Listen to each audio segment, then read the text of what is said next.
I'm Daniel, 30, working in software development at a fast-growing tech company in Austin. I have a comfortable life with my own loft downtown and a steady income. I had been with Lena, 28, for about 3 years. We met at a conference just after college. She was in branding and PR, always ahead of trends and curating her social media like a pro influencer. I thought our relationship was solid. Trips to Cabo, shared playlists, late-night ramen runs, the kind of connection you'd call serious. But about a month ago, I started noticing changes.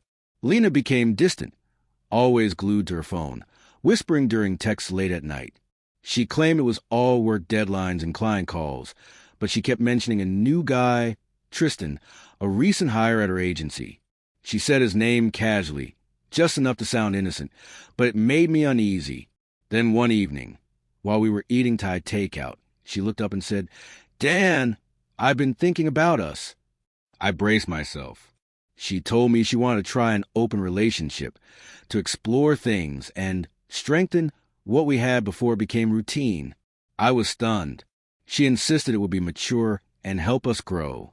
I agreed, but with strict rules: no coworkers, no bringing others home, full honesty, using protection, no blocking each other on social media, and most importantly, respect. She smiled and said it felt like the right step. I knew deep down this wasn't really about growth. It was a way for her to get a free pass to be with Tristan. But if she wanted to play games, I'd play too.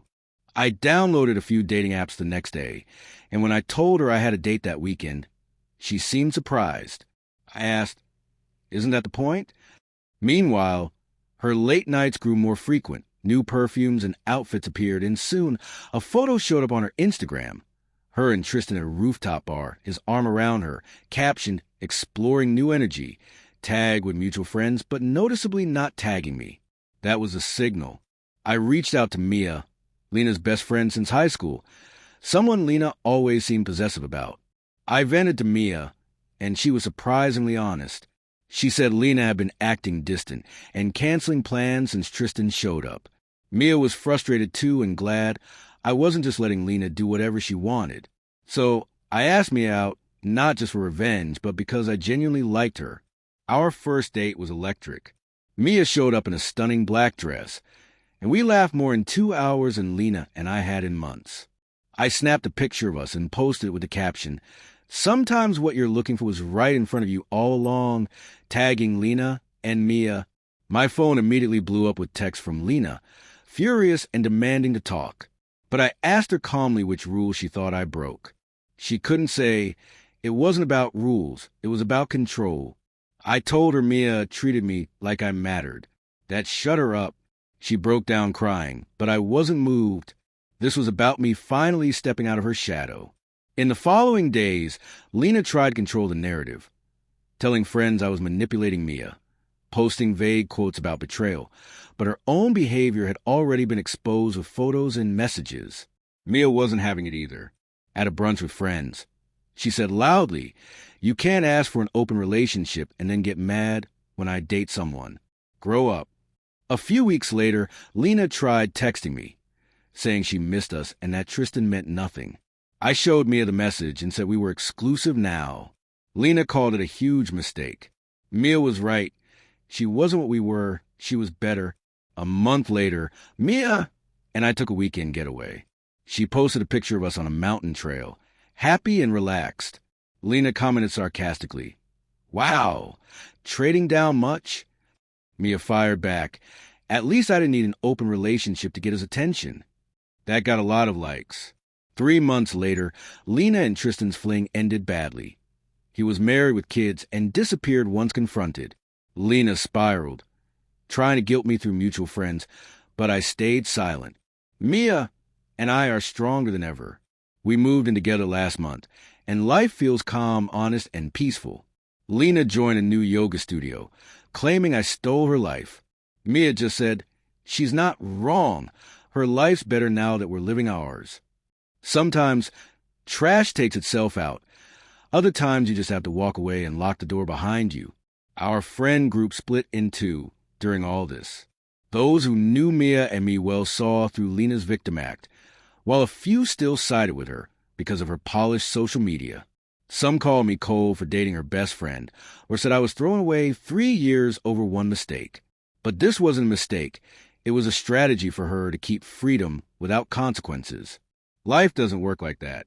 Mia and I took things slow. A lot of honest talks, sharing our past, dreams, and mistakes. She once said she always wondered about me, not to steal me, but because she thought I was out of her league.